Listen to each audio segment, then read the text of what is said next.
I sat down, you turned me. Sarah, honey, you good? Here we are. I'm good. I'm like, thank you for that laugh. I needed it this morning. Yes. Amen. It's morning. Oh, yeah, you're an American, Oh, honey. I yeah, I'm forgot in we're Los Angeles, international. so it's like 10:30. It's morning. Come LA, on, bitch. Here LA. we go. Yeah. Mm. Well, first of all, congratulations on being a part of RuPaul's Drag Race UK season 6.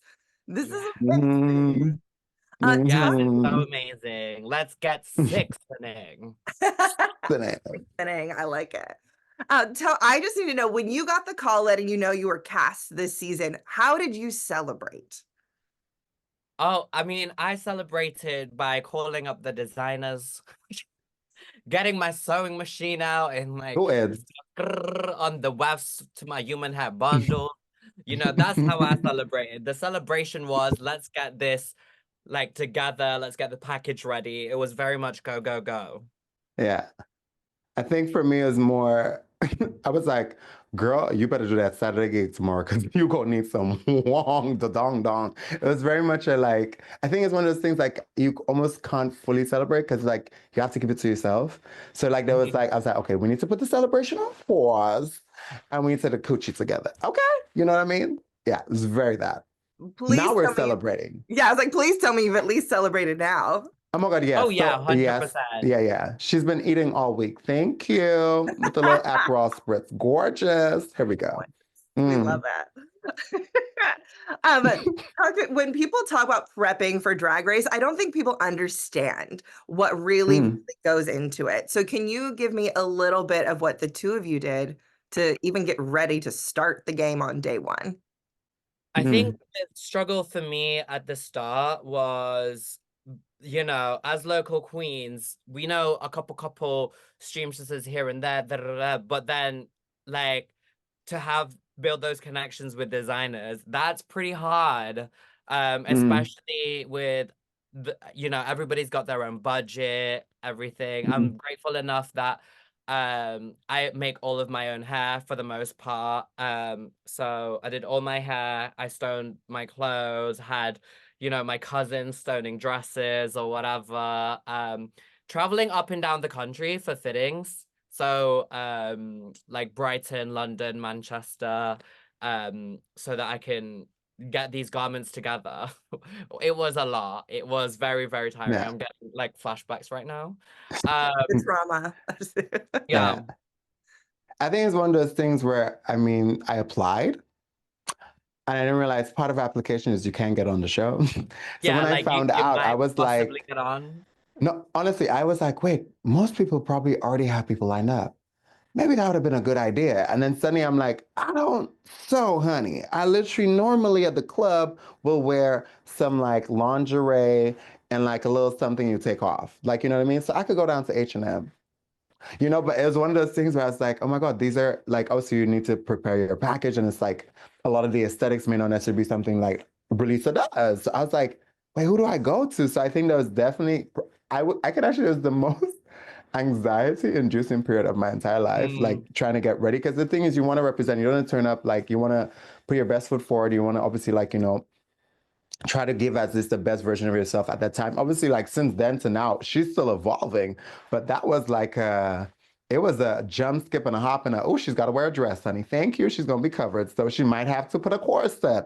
I'm like, what is this? It was it's such a whirlwind. And I think, yeah, you don't really realize that in reality, especially like for myself, I can say a village had to come together to Oh, put for together sure. what you're going to see. You know And what I that's the mean? thing Like as it's well.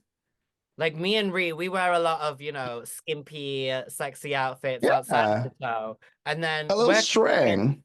we're coming in with yards and yards and yards, and then do like Material, well honey. You know what I anything. mean? But like, Mm. yeah, you'll see a lot of fashion this season. Let me tell you Oh that. yeah, that's one thing. I think definitely for like this season, I think even because we didn't know even like there was even a cash prize, but I feel like you constantly every year you're like, okay, they've done this. Okay, so you want to try to be fresh. And I feel like collectively as a season, talent on point, looks on point, first on point. You know what I mean? I feel like they're gonna be, oh, the UK, they stepped up the coochie coo. The coochie coo is giving ka ka ka. You know what I mean? Like it's gorgeous. The girls are girling. Hmm. talking with all of you today, I am Mm. stoked. I have fallen in love with all of you. Was there a moment for you? Because like all the stress and pressure and excitement of being on the show, but was there a moment from watching it on any season, any series, a version of it that you knew like you wanted to be a part of it? Were you watching? You're just like, this is it. I have to do this. I've been watching the show since season 3, and then obviously went back to watch the other seasons. Season 3 US. So that was back in 2011, and the first queen that I saw was like Manila compete, and obviously Raja won, who's Indonesian, and to see an Asian winner like that, I was like, I started cross-dressing, I started buying my first lace wig, and the rest is history, really. It was only a matter of time before it was my turn. It's definitely one of those things, like, I think I started doing drag before I watched the show. So like I knew there was a show called Drag Race. I just never watched it. And also there's almost a thing for me of like when I started doing drag, I'm very much up. I don't be influenced by nothing. So I was just watching like the girlies do like full face beats, like the Jackie Inas and stuff. So like for me, when I then started watching the show, which was after I started doing drag, like there was something where I was like, obviously you saw the UK season, so I was like, damn.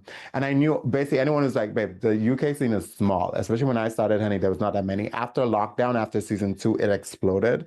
So for me, like kind of seeing my peers, people who I work with on the scene, like kind of like now being able to have more of an international platform. Because again, the UK is physically a small place. Like there's only so much, even though it is big, it's almost so much like you can kind of do. And I think like kind of finally thinking like, damn, I want an international platform. Let's take her out of London. That was like my kind of like, she gonna apply now. It's about time. Let's give the people, and it's you see all these like again, we're both POC like performance drag queens. Like there's always these articles that come out of like, oh, you know, the shows are not as diverse. And I was like, baby, we weren't applying. You know what I mean? You're We like, applied now and here we are. You know what I mean? And I think it's important to also mention because there's loads of like artists that come in, oh, we should see so and so on the thing. I was like, boo, it's like, do I have the money to go for it? Do I have like, so it's nice now to be able to give the people what they want. Y'all wanted to see us, and here we are. Eat it up, baby. Are you hungry? Okay. like spoonfuls. That's where we're at. Scoop it up. Okay, that's a wrap. Nom, nom, nom. Always swallow. Thank you. And drink some water after. Here we go. But just take that aftertaste out. I'm like, thank you. You know, how do you Spaghetti. know me? I don't know what you're talking about. Spaghetti. Here we go. Thank you. With the bolognese. I love it. For those that are watching, they're like, UK, what's going to be different this season? How are we going to step it up? Like, for those people, like, tell me, why should they come back? Why should they watch UK season 6? First of all, the fans have been wanting a cash prize. Well, we give it to you. So the UK fans and fans all over the world have been asking for more representation. Well, here we are. And we will be giving you charisma, uniqueness, and talent. All the fierceness will be there. The fashions will be there. The ferocity from this season, you're gonna gag. Like, you guys will love the show. It's given international, it's given representations. Every part of the UK is what? Represented and beyond. Exactly. Thank you very much, gorgeous. We're coming out here bringing you what? Seasoning and flavor, okay? Like maybe you don't know what it's like to have a little coconut cream in your, you know, your curry, honey. Do you want a little bit of more flavor in there, honey? Not just a little salt and pepper? That's what you're gonna get. You better work, honey. Thank you. I'll bring the curried beef. Yes, if you're vegan, we can also do some, you know, a little bit of, you know, whatever they call that, soya chunks. And you're welcome. Thank you. The island flavor is up in here. Filipino flavor is up in here. So why the hell would you not want to tune in? You understand?